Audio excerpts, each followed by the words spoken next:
बिस्मिल्लाहिर्रहमानिर्रहीम। अस्सलाम वालेकुम व्यूवर्स। आज मैं आप लोगों के लिए दावत स्पेशल बेक्ड फ़िश की रेसिपी लेकर आई हूँ, जिसे बनाना बेहद आसान है। बहुत ही मज़ेदार बनके तैयार होती है फ़िश।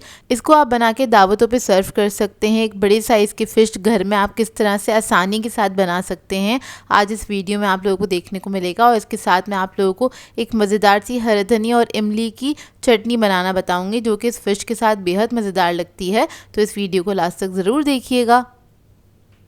अगर आप मेरे चैनल पर नए हैं तो मेरे चैनल को सब्सक्राइब करें, साथ साथ ऑल नोटिफिकेशन को क्लिक करें। इससे आने वाली मेरी हर नई वीडियो की नोटिफिकेशन आपको सबसे पहले मिलेगी। वीडियो अच्छी लगे तो लाइक एंड शेयर करना ना भूलें। तो चलिए आइए वीडियो स्टार्ट करते हैं। तो यहाँ पर मैंने ब्लैक पॉम्फ्रेट ले ली है, 2 किलो के बराबर है। ये बड़े साइज़ की फ़िश है और इसके अंदर मैंने इस तरह से गहरे कट लगवा लिए थे। इसको धो लिया है अच्छी तरीके से और दोनों साइड पे मैंने कट लगवा लिए हैं। अब क्या करेंगे, धोने के बाद आपने किसी छन्ने पे रख देना, अच्छी तरीके से इसका पानी निकल जाए। और इसके अलावा आपने क्या करना है, टिश्यू पेपर से इस तरह से आपने पैड ड्राई कर लेना है। इसको अच्छी तरीके से इस पे से पानी हटा लीजिएगा। ये हटाना ज़रूरी है, नहीं तो क्या होगा, इसका मसाला जो है इसके ऊपर स्टिक नहीं होगा। अब आ जाते हैं मसाले के ऊपर। तो एक बाउल के अंदर मैंने नींबू निचोड़ लिया है। तो 2 टेबलस्पून के बराबर हमारे पास नींबू है। इसके अंदर हम ऐड करेंगे कुटा हुआ धनिया 4 टेबलस्पून के बराबर। कुटी हुई लाल मिर्च ऐड करेंगे 2.5 टेबलस्पून।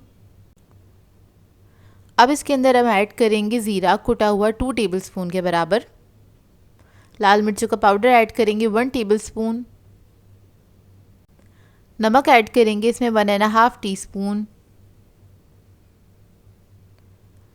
लहसुन का पाउडर ऐड करेंगे 1 टेबलस्पून।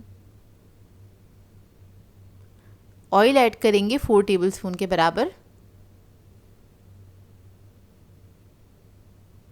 इसके बाद मैं इसके अंदर ऐड कर रही हूँ हरी मिर्चें 2 टेबलस्पून के बराबर। कुटी हुई हरी मिर्चें हैं ये। इसको मिक्स कर लेंगे अच्छी तरीके से। इस मसाले को हमने थोड़ा सा ड्राई ही बनाया है। मिक्स करने के बाद हम इसके अंदर ऐड करेंगे बेसन 1 टेबलस्पून के बराबर। बेसन ऐड करने से क्या होगा, इसमें एक अच्छी सी बाइंडिंग आ जाएगी।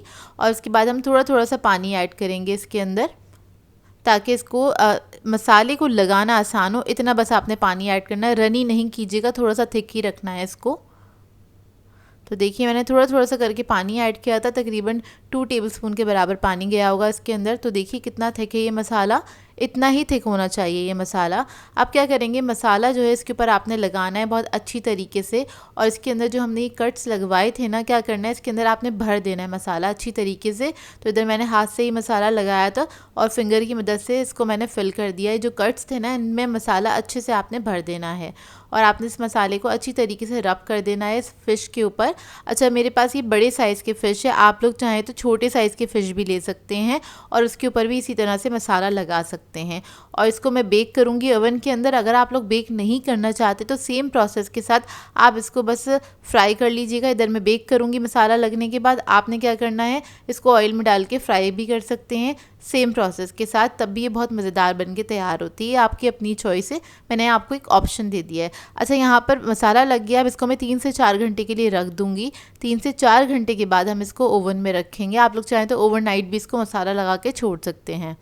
तो यहाँ पर 4 घंटे हो गए थे। इसको मैंने बेकिंग ट्रे पे रख दिया है। बेकिंग ट्रे पे मैंने फॉइल पेपर लगा लिया है और बस इसके ऊपर रख दिया है। और जो बाकी का जो मसाला ट्रे में थोड़ा बहुत रह गया था, वो भी मैं इसी के ऊपर लगा दूँगी। अब ओवन मैंने प्री हीट करने के लिए रख दिया था 180 डिग्री पे। इसको हम 180 डिग्री पे ही बेक करेंगे तकरीबन 1 से सवा घंटे के लिए। 1 घंटे के अंदर ये बहुत अच्छे से पक के तैयार हो जाती है। और इसको अगर आपको बहुत अच्छा कलर देना है तो 10 से 15 मिनट और भी पका सकते हैं।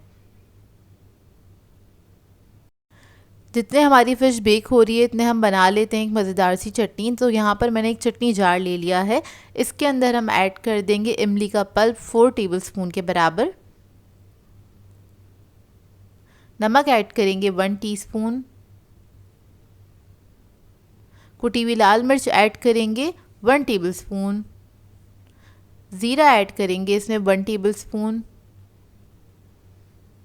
हरा धनिया ऐड करेंगे इसमें आधा कप के बराबर। हरी मिर्चें ऐड करेंगे इसमें 6 से 7 अदद। इसके बाद मैं थोड़ा सा पानी ऐड करूँगी 1/4 कप के बराबर। और इसके बाद इसको कवर करेंगे और अच्छे से पीस लेंगे।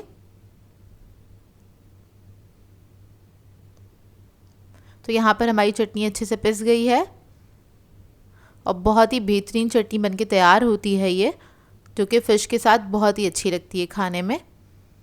इसको निकाल लेंगे। अब यहाँ पर हमारी फ़िश जो है बहुत अच्छे से बेक होकर आ गई है। देखिए माशाल्लाह से कितनी ज़बरदस्त बनके तैयार हुई है। इसको मैंने थोड़ी सी फ्रेंच फ्राइज़ के साथ सर्व किया था, थोड़े से टमाटो और अनियन के स्लाइसेस रख दिए थे, साथ साथ चटनी भी रख दी है। बहुत ही बेहतरीन बनके तैयार हुई थी। आप लोग चाहें तो इसको रोटी या नान के साथ एंजॉय कर सकते हैं। दावतों में बना के सर्व कर सकते हैं क्योंकि काफ़ी बड़े साइज़ की फ़िश है, दावतों के लिए आइडियल रहेगी ये रेसिपी। और अगर आप लोग इतने बड़े साइज़ की फ़िश नहीं बनाना चाहते हैं तो इसी सेम रेसिपी को फॉलो करते हुए छोटे साइज़ की फ़िश भी आप लोग बना सकते हैं सेम इसी तरीके से। और इसको मैंने चटनी के साथ सर्व कर दिया था और इतनी जूसी टेंडर बनके तैयार हुई थी, बेहद मज़ेदार बनी थी। आप लोग इस रेसिपी को ज़रूर ट्राई कीजिएगा और अपना फीडबैक भी ज़रूर दीजिएगा। सो व्यूअर्स, अगर आप लोगों को मेरी रेसिपीज़ अच्छी लगती हैं तो मेरे चैनल को सब्सक्राइब करें, लाइक करें, कमेंट ज़रूर किया करें, शेयर भी ज़रूर किया करें अपने फ्रेंड्स के साथ, फैमिली के साथ। तो मुझे अपनी दुआओं में याद रखिएगा। अल्लाह हाफ़िज़।